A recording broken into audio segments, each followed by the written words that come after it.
राजपुर गांव राजस्थान की सीमा पर बसा हुआ था। गांव छोटा था, लेकिन उसकी पहचान दूर दूर तक थी।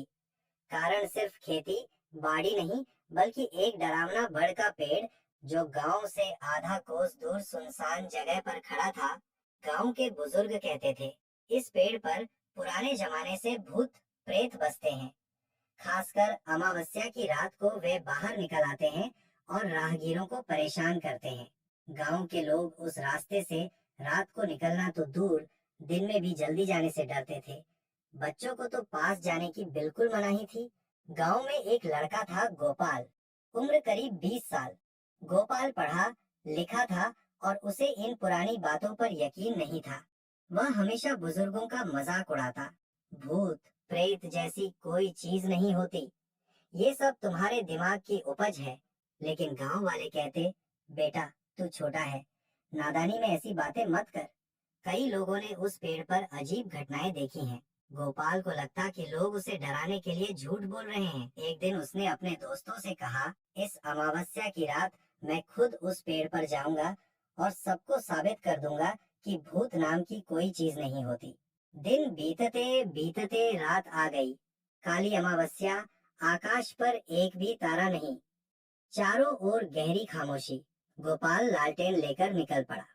उसके दोस्त पीछे पीछे कुछ दूर तक गए, लेकिन पेड़ से आधा किलोमीटर पहले ही रुक गए। उन्होंने कहा, हम यहीं रुकेंगे, आगे तेरा काम तेरा डर, हम नहीं जाएंगे। गोपाल हंसते हुए बोला, डरपोक कहीं के, मैं सबको दिखाऊंगा कि भूत सिर्फ कहानी है। गोपाल जैसे ही पेड़ के पास पहुंचा, अचानक हवा तेज चलने लगी। लालटेन बार बार बुझने लगी। टहनियां ऐसे हिल रही थी मानो कोई उन पर झूल रहा हो। अचानक उसे लगा किसी ने उसके कान में फुसफुसाया, क्यों आया है यहाँ? गोपाल घबरा गया, लेकिन खुद को संभालते हुए बोला, कौन है, सामने आओ। तभी पेड़ की छाया में सफेद कपड़ों में एक परछाई घूमती दिखाई दी। कभी वह औरत लगती, कभी बच्चा। उसकी आंखें अंगारों की तरह चमक रही थी। कुछ ही पल बाद चारों तरफ से हौसी की आवाजें आने लगीं। कभी औरत की, कभी बूढ़े की, कभी छोटे बच्चों की। गोपाल चारों तरफ देखने लगा, लेकिन वहां कोई नहीं था। उसके पैरों के नीचे अचानक मिट्टी हिलने लगी, मानो कोई जमीन से निकलने की कोशिश कर रहा हो। गोपाल डर गया और पीछे हटने लगा। अचानक पेड़ की सबसे ऊंची डाल से एक औरत उतरी। उसके लंबे लंबे बाल जमीन तक फैले थे, आंखें खून की तरह लाल और जीभ बाहर लटकी हुई।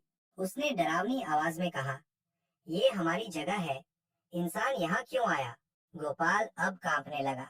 उसने लालटेन नीचे फेंक दी और भागने की कोशिश की, लेकिन उसके पैरों में जकड़न सी महसूस होने लगी, मानो कोई अदृश्य रस्सी उसे बांध रही हो। तभी हवा से एक आवाज गूंजी, जो भी अमावस्या की रात यहाँ आता है, वह कभी वापस नहीं जा पाता। गोपाल की आंखों के सामने धुंध सी छा गई। उसने देखा, वहां और भी कई आत्माएं थीं। कुछ गांव के पुराने लोग, कुछ अनजान चेहरे। उनमें से एक बूढ़ा आत्मा बोला, बेटा यहाँ मत रुक, ये जगह शापित है।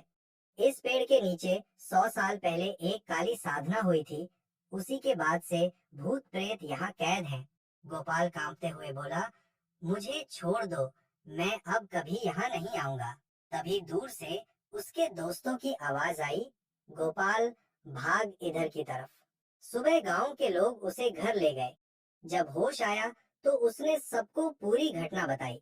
बुजुर्ग बोले, हमने पहले ही कहा था बेटा, अमावस्या की रात उस पेड़ के पास मत जाना, वहां सिर्फ डर ही नहीं, मौत का साया भी है। गोपाल उस दिन से बिल्कुल बदल गया। अब वह किसी भी बुजुर्ग की बात को हल्के में नहीं लेता था। गांव के लोग भी समझ गए कि डरावनी कहानियां सिर्फ डराने के लिए नहीं, बल्कि चेतावनी देने के लिए होती हैं। आज भी जब अमावस्या की रात आती है, लोग अपने घरों में जल्दी जल्दी दरवाजे बंद कर लेते हैं और बच्चे एक दूसरे से कहते हैं